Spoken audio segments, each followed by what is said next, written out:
A face from the Obama administration showed up here over the weekend in an 11th-hour bid to convince the North Koreans that President Donald Trump is serious about CVID, complete, verifiable, irreversible denuclearization.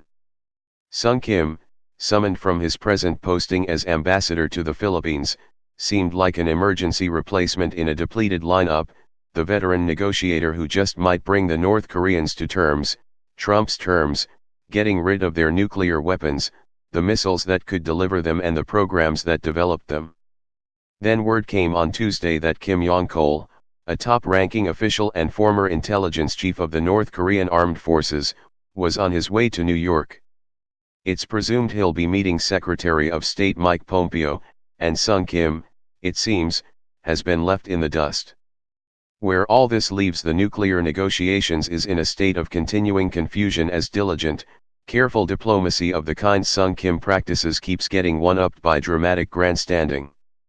Indeed, if Sung Kim, with his years of experience dealing with North Korea, cannot deliver a solid deal, it's pretty sure no one else can either.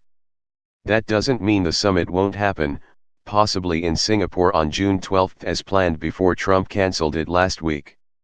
It just means the groundwork won't have been laid for a solid outcome.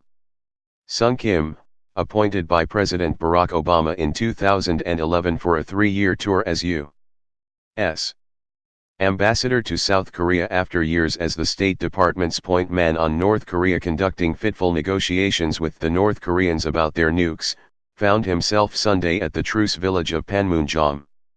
There he was, in a tense 3-hour session with an old sparring partner, Ko Sun-hwe, the North's assistant foreign minister.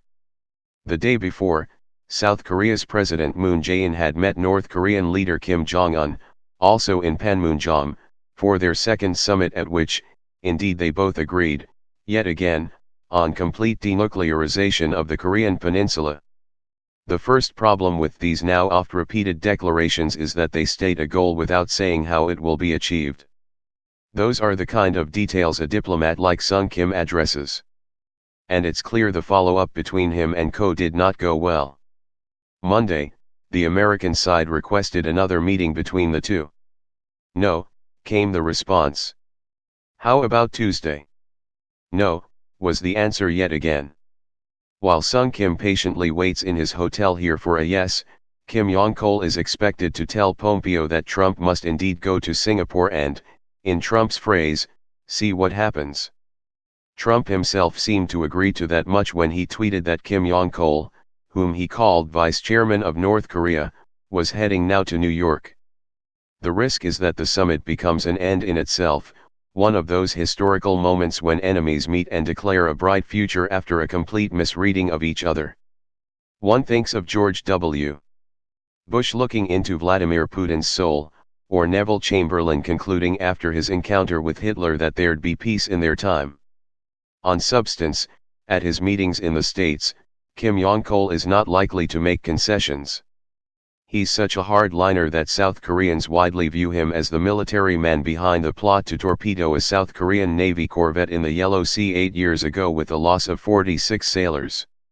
It appears that Sung Kim failed to convince the North Koreans of the virtue of giving an appearance, at least, of agreement to some form of CVID.